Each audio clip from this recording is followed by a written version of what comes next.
Good morning, fellow Ristopians. Now, just a quick video, hopefully today. I'm aware that I have a couple of new subscribers, so thank you very much for that. Hope you like the content. Please leave a comment, ask for things you'd like to see, things you like, things you don't like, that kind of stuff. Now, you may have noticed that what I've done up until now is I've worn a watch that I've then spoken about. I call it a review, but it's not massively in depth. It's kind of just my opinion of it, and hopefully giving some. Hopefully it's entertaining, firstly, and hopefully it helps some people in making a decision or just learning even just one thing new about watches, because they vary so much. So today, I'm going to do a couple of hopefully short videos, carrying on the theme of talking about the watch that I last wore, and that, you know, now that is this watch here. Let's get rid of this. I only care about watch collecting and maybe like 3 people. Now, this was a gift from a good buddy. I love it. It's just so niche. I mean, I can't believe this is actually for sale, and people, you know, because perfect gift. It's so nice when you find something, you just happen to stumble across something that is a perfect gift for someone, and that was this from them. Right, so this was the watch I had on last time, the Tudor Black Bay Steel. It's a discontinued watch. I bought it when it was discontinued. Another very good friend of mine hooked me up with the ability to have this after its discontinuation, which is great. I mean, it's probably still, and I'm very appreciative of that. It's probably still available if you search hard enough for it. It probably is still sitting in some ADs. I think there's 150 Tudor ADs in the UK. So if you call them all, I'm sure 1 or 2 will have one if you wanted one. Now, Black Bay, not the Black Bay 58, so the standard size Black Bay. Black Bay is quite a confusing term, I think, within the Tudor range. This doesn't have, what is this? This is a Black Bay. It often gets called a heritage because it's not a Black Bay 58. And if you say Black Bay, this is a Black Bay, but if you say Black Bay in the other ranges, you kind of have to say, in the dressier, the non-dive Black Bays, you have to say Black Bay 41 or 39, and it does get confusing. So this often gets called Black Bay Heritage because it's the full-size 41mm Black Bay. Now the steel has been this has been discontinued, as I've said. First time I wore it, I annoyingly hit it on a black bollard in the road very lightly, and it's a bit dinged here. And then since then, I've managed to scratch the bezel around the 5 minute mark. The 1 o'clock mark, which is a bit annoying. I do like the look that it gives. I'm not a massive aluminium bezel fan, so having a steel bezel is kind of the next best thing to aluminium. To ceramic. I'm not an aluminium fan. I'm more a ceramic fan. I don't like scratching an aluminium bezel, which would just annoy the hell out of my OCD. So a steel bezel is kind of the next best thing to ceramic. Now, but this is I think this is a steel bezel with a steel insert. So it's not one piece. So in effect, it's quite a cheap annoying thing. It's not quite, but it does, you know, obviously it moves. I'm not actually sure if you can get a full steel bezel that rotates. I know you can get a steel bezel on, let's say, the Black Bay Pro and the Rolex Explorer, but they don't move, do they? I don't think. But, you know, I'm not a watch expert, so if you know better than I do, let me know in the comments. Now, this video is kind of not really about this watch.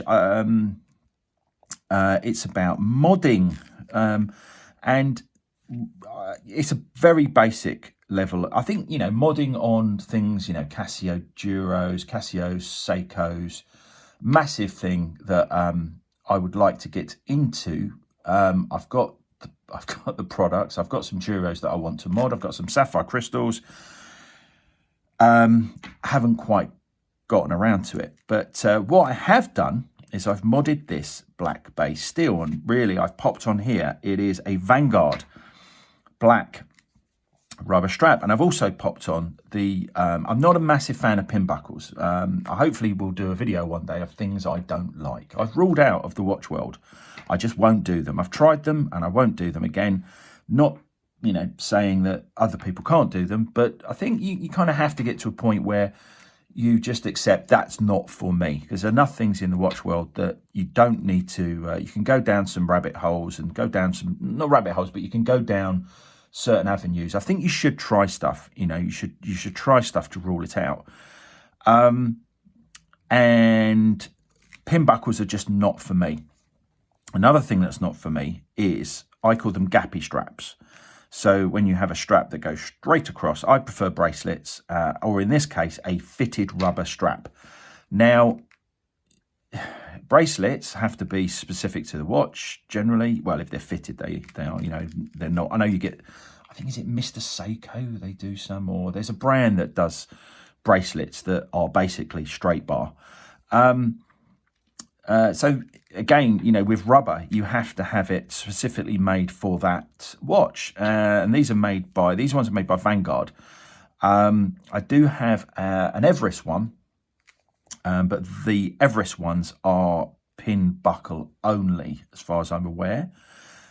So I thought I would try this Vanguard one because it purports to be deployant clasp. Sorry if I've offended anyone there, but deployant clasp compatible. So I've modded this Black Bay steel. I think it works really well. Now, if I get my black glove out of the way, you can see that on the Black Bays, you have this kind, I'm not even sure what that material, it looks kind of rubbery in between the crown and the case. The color-coded section. Not really sure why they do that. That doesn't happen on the 58s, and that's one way you can tell a Black Bay 58 from a Black Bay. But I don't know. It's like the crown has to be spaced from the case, and I would have thought that would be more likely to need to happen on a smaller case. But anyway, it is what it is. It's an easy way to tell a Black Bay from a Black Bay 58. I think it works particularly well on this. I do like, apart from I'm a little bit, as I've mentioned, fussy about the fact that that's like a thin steel. Is that steel or is that aluminium? I mean, would that be a thin piece of steel that's put in that bezel, or is that a thin piece of aluminium? But it doesn't really matter either way. It's a piece of metal. It's not coloured. It's metal. As you can see, hopefully, I've scratched it, and it hasn't really done very much. It's scratched, but it's not changed the colour of it, which if this had been an aluminium bezel and I'd have done that to it, it now probably would be, let's say, a black bezel with some nice silver scratches in it, which would annoy the hell out of me. But anyway, but other than that, the colour I think just works really well. I love the matte black dial. I love the red text. I'm a bit of a sucker for some red text on a dial. I think it goes really well. The fact that you have that black sort of spacer there kind of goes really well with the mod that I've done of having the fitted rubber Vanguard strap. I've gone for it was quite an expensive thing to add. I mean, it's quite an expensive mod, really. I mean, I got a good deal on the watch. Thanks, buddy. I know he's watching. But yeah, the strap was best part of £200, I think, and so was the clasp, the deployant clasp. But I just can't do pin. For me, it's got to be deployant. I kind of need that security of opening it all up and it's safe. You do that, it's not falling on the floor. Speaking of falling on the floor, there are a few options with fitted rubber straps for Tudors and maybe Rolexes as well, and possibly other brands there, but generally it tends to be Tudors. And so you've got Vanguard, you've got Everest that I've mentioned. The Everest one has square holes and wouldn't really work with the deployment clasp very well. This one, these Vanguard, sorry, and there is Rubber B, but I've looked at Rubber B. Rubber B have a smaller hole in the pin buckle, effectively it is a pin buckle strap, isn't it? It's just that I've got a deployment. Oh, don't say deployment. Deployant clasp on, but it obviously would work. It comes with a pin buckle, but I took that off. On the Rubber B, these holes are smaller, and they would actually fit the Tudor deployant clasp much better. They do have a black option, whereas Vanguard have various color options, which I like, and I've got the red one and the blue one, and I'm playing around with those a bit. The Rubber B ones actually do have, although I think they would fit this clasp a bit better, which I'm avoiding telling you why for the moment, but they have a two-tone, so it's black on the outside and it's red on the inside. Not sure if I like that or not.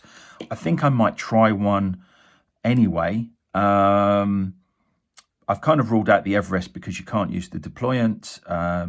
This has some issues, which I'll now tell you about, which I'm thinking the Rubber B wouldn't have because it's got smaller holes, and I think it would fit. And the problem is, so as you can see, the kind of pin that goes in the pinhole, hopefully you can see that, is a lot smaller than the hole.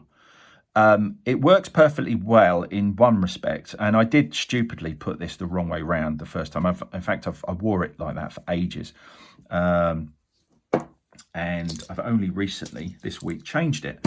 So now it is actually the correct way around. So you pop it in like that, and it's the right round.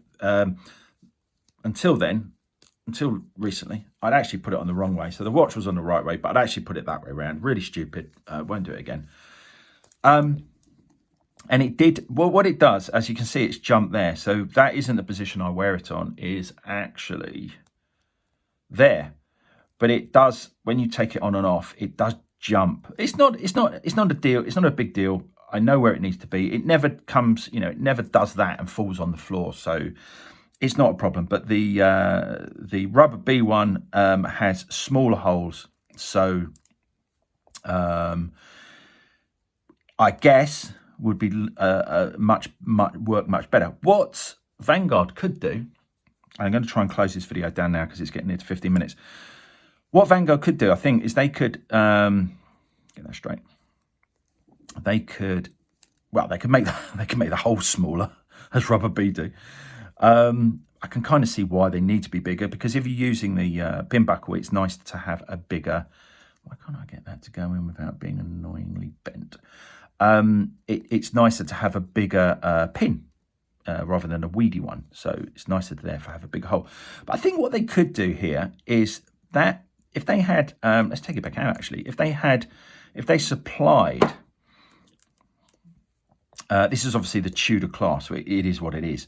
But if they supplied a rubber O-ring to go over that pin, then when this went into your desired hole, I would have thought that would then, I don't think the wobbling around is a problem, but I would have thought it would then, it's something I'm planning to do, but because it's not a big deal, it does work.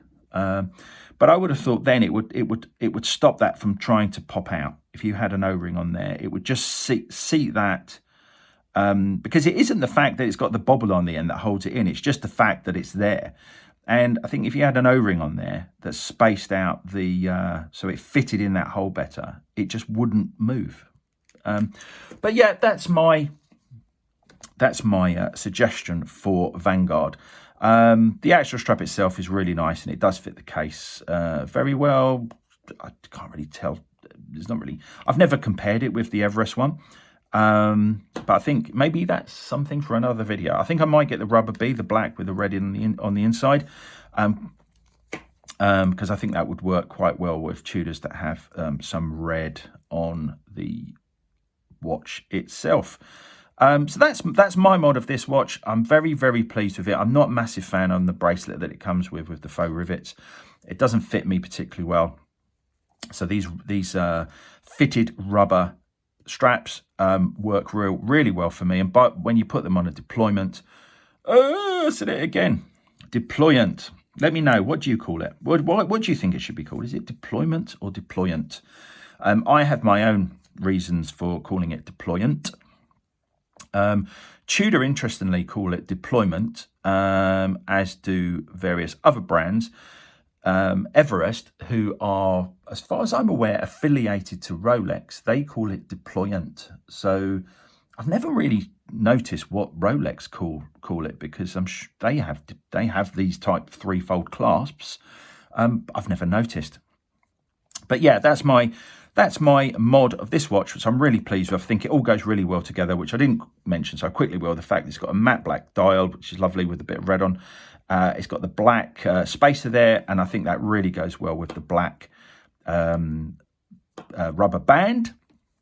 And you know, this having a branded deployant clasp as well, I think, you know, this is a lovely piece. Well, you know, take care, guys. Speak soon in another video of the watch I've just taken off. And yeah, one wrist, live it.